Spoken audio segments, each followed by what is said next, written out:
So, you've probably heard that coffee grounds can be useful for your garden, but is that really true? In today's video, we'll be taking a look at the pros and cons surrounding them and how you can use them to their full potential. And I have to say, I have found some very surprising ways that you can use them. Just before we get on with the video, you might notice that things look a little bit different in here and you can actually see me. I've just decided, I thought, I'll try something new, why not? We'll give it a go. But please do let me know in the comments if you think this is better or worse. I'd love to know your opinions. But for now though, let's get on with the video. I guess if we're talking about coffee grounds today, we might as well start by looking at where you can actually get them from. For me personally, I just collect them from home, making coffee every day, saving up in a little bowl, that's all you do, and over time, that obviously gradually begins to build up. But if you don't have a way of making coffee at home, you can just as easily go down to your local coffee shop and it's a byproduct of the whole making process, so they're bound to have some. It would only go in the bin otherwise, so go down there, have a look, see if you can get any, because 9 times out of 10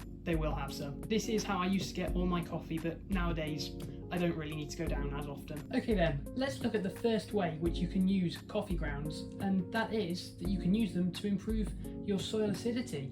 This sounds good and all, but does every plant really want to have acidic soil? Yes, freshly brewed coffee grounds do have a pH of around 4.5 to 6.5, so it will help to make your soil more acidic. But what would happen if you added used coffee grounds to a bed where you were growing herbs like rosemary, thyme, or any other types of Italian, Mediterranean, alpine herbs? Well, it would cause the pH of the soil to shift in the acidic direction, which probably wouldn't have the best effect on the growth of those herbs, because certain plants prefer more alkaline soil, in which case using coffee grounds is really just a bad idea in that case. Although given to the right plants, such as carrots or peppers, it really will improve the growing conditions for them by providing, a more comfortable soil environment. If you are firmly set on using coffee grounds as a fertilizer, you're probably better off composting it first before you add it to your beds, pots or containers or whatever you want to do with it, because when you actually compost the coffee, it causes the pH to rise close to neutral to around 6.5 to 6.8. So if you're to do that, you can obviously then use it on a broader range of plants, which makes it more versatile and more worthwhile for you. Now, if you're going to go ahead and use coffee grounds to solely improve the soil acidity, go ahead with it. There's, no problem with that. But if you're really going to go to the effort, you may as well want to put it to some extra use. Like many other types of organic matter, kitchen waste, leaf litter and everything, coffee grounds are great at adding essential nutrients to the soil just in general, enriching and promoting stronger growth. One of the main compounds within used coffee grounds is nitrogen, so by adding it to the soil every now and again, you can just give a slow release or trickle of nitrogen into the soil just to keep it topped up. And it's not just only nitrogen which they contain other really beneficial nutrients such as potassium and phosphorus, which are important, very important for root development. Now you're probably wondering if it's better just to simply add the coffee grounds, literally just scatter them everywhere over your raised beds or wherever you may be growing, containers, what have you, or if it's better to introduce them into something a bit more complex. Like other materials such as the kitchen waste and the leaf litter, it's better to normally add that into a broader mix, to get the benefits of all of them in one. For me personally, rather than just lobbing it onto my raised beds, I like to introduce it into my main compost bin. So this is a really easy one to start doing, so why not give it a try? Now, this is only the second way we've looked at so far of how you can use coffee grounds in the garden, but why not let me know in the comments as well what other ways I could potentially use them in my own garden and to help other people with theirs. I'm sure we'd love to know. Now, before we move on to the next way you can use coffee grounds, it's probably best just to mention something about not just coffee grounds in general, but whole things which contain lots of nitrogen.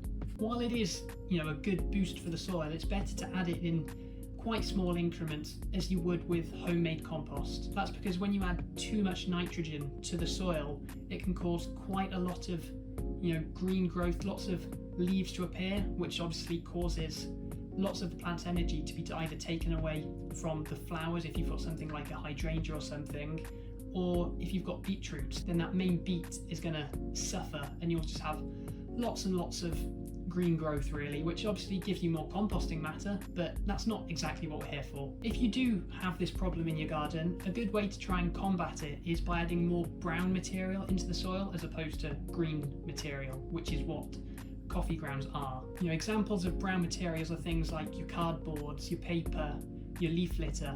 All of this is very high in carbon, so it'll basically fight against all that nitrogen in there. If you want me to go into this in more detail, I can do in a future video. So in conclusion, yes, it's great to add coffee to your soil, but maybe don't go and order a skipful and just toss it on your garden. Probably won't do the best of good. Next up, let's talk about using coffee as an insect repellent. Now, if you've ever looked this up on the internet, you've probably found mixed results. I can definitely say I have. Some say that it's a really good organic way, you know, without using any chemicals, to stop the slugs and the snails because of the strong caffeine content within the coffee. However, others say this is really not what you want to be doing, because you know the old thing called rain is quite good at washing away that coffee, so then you're left with, you know, exposed little seedlings which are just, you know, crying out for help. Maybe that's a bit extreme, but they're left exposed basically is what I'm trying to say. The coffee's there, it's going to do its job, but if it gets washed away, it's probably not going to be as effective. You know, I like to say if it is the slugs and snails which are the problem in your garden, you're probably better off, you know, coming out in the morning or after it's rained and it's all damp outside, just with a bucket, spade, tossing them, carefully putting them away. We love our slugs and snails, we really do as gardeners. They are our favourite things, so yeah, carefully put them away and maybe even give them some of our food. No, I'm not going to do that. You know, sometimes some things don't beat the old-fashioned way. Now, one which actually surprised me a bit when I first heard about it was that, you know, the idea that you can use used coffee grounds as a weed suppressor, or basically a weed killer. You know, I'd always only ever thought of it as being good organic matter, not the weed killer which some people seem to think it can be. After actually having looked into this one again, it seems the results are a bit hit and miss, to be honest. Basically, what it's trying to get at is that due to the high caffeine content, it can form, you know, a layer over the top and completely stop the germination of weeds and everything. While it has had some success, at the end of the day, a weed's a weed, and if it's able to grow through a tiny crack in a concrete pavement, it's probably going to grow through some coffee, which does seem to be the case. Again, in this situation, I'd probably advise, you know, it's better off just to use a fork or your hand just to pull out the weeds and compost them. Like many other types of organic matter, it's said that you can also use this to improve your soil structure, because the coffee grounds are able to enhance, you know, the aeration and the drainage within the soil. For me personally, when using coffee grounds to try and improve soil structure, I find it really important to fork it into the soil rather than just leave it as a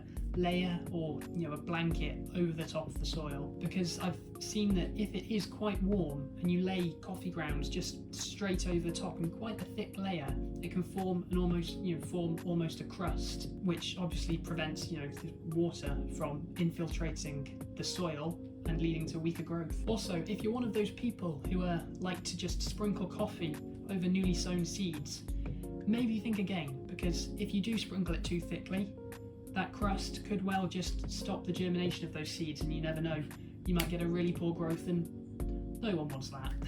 And there we go. I hope this video has been something a bit more different, and obviously do let me know in the comments down below if you think this is better or worse. I'd love to know your opinions, but also I hope this has given you a fresh insight into different ways of how you can really use coffee for the good and the bad. And if you want to give your plants an even better start to this coming growing season, why not click here to find out how you can improve your soil health. Hopefully this video was helpful for you, and if it was, please consider leaving a like and subscribing to the channel, as it's the best thing you can do for me. See you soon.